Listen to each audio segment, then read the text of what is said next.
entertain you no end. So will you please welcome on stage Mr. Simon Wilson?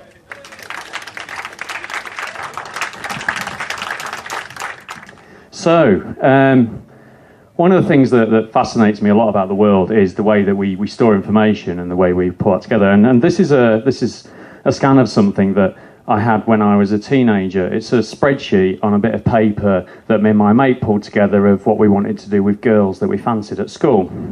And my wife saw it recently, and I had to explain what it was. And I said, well, it's data, really. It's, when I was younger, I didn't have a spreadsheet. I didn't have a computer. I'm 38.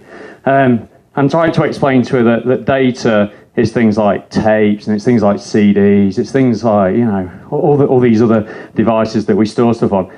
That's where we store stuff now. But when I was younger, all I had was a pad and a ruler and a pen. And all it's done is been stored in the attic above my head. Now, the neighbour who lives across the road from me, he's 80. He's just got a new mobile phone, his first in 5 years. And I was talking to him about this thing called the cloud. The data, it's all in the cloud. And he looked up, because he's a religious man, and said, what? How's it stored up there?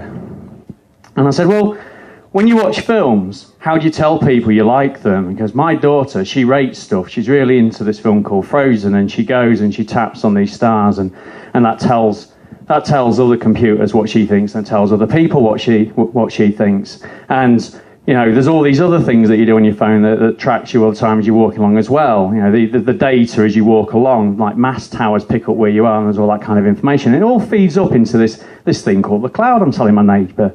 And there's so much of it. It's called big data. There's so much of it. And there's always been big amounts of data, but now there's a marketing bollocks phrase to put against it called big data.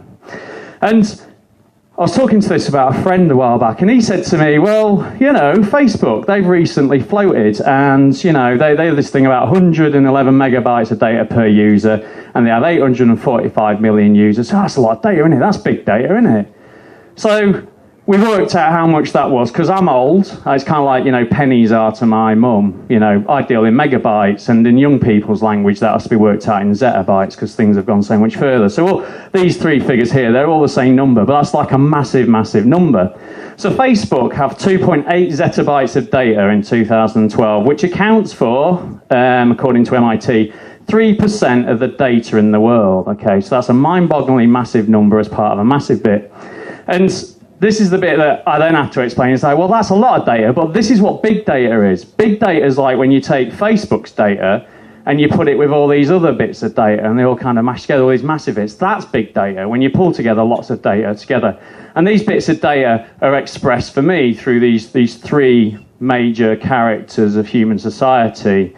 Churchill, Steve McQueen, and that boy from Pang, representing volume, velocity, and veracity. That's what data of massive level has to do with that.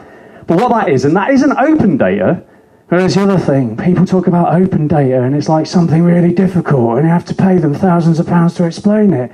And it gets on my wick, because the whole idea of open data is something that is open, that is allowed to be used, it's freely available, and it fits these three rules that, you're allowed to use it, you're allowed to reuse it, and you're allowed to redistribute it. You've got permission to do it. I tend to call it permissionable data.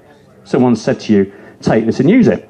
And the concept of open data isn't something that's just appeared in the past couple of years. That isn't a piece of marketing bullshit. It goes all the way back to 1957, when there was the establishment of the World Data Centre System for the National Geographic year, which pisses all over any pirate day in my book. So open data and openness are two slightly separate things, because open data is a concept where the data's in there. But I think you've got to have this feeling, you've got to have this attitude of openness to let people have this data. And there's a lot of people out there say, well, I'm just saving stuff for the sake of it now. Like, my mum was a brilliant hoarder. She'd keep the tops off coffee cups just in case. And my father-in-law says, do we need all this kind of data? And I say to him, well, the other day I was in the attic and I found this spreadsheet, and it reminded me that I quite fancied Suzanne Green.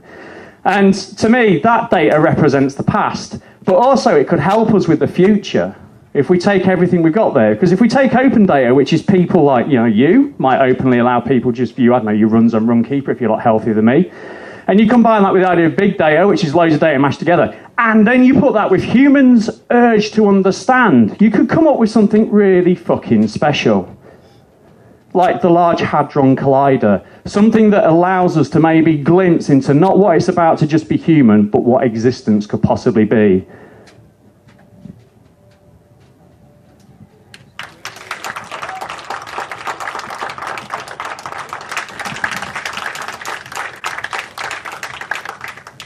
Simon Wilson, ladies and gentlemen.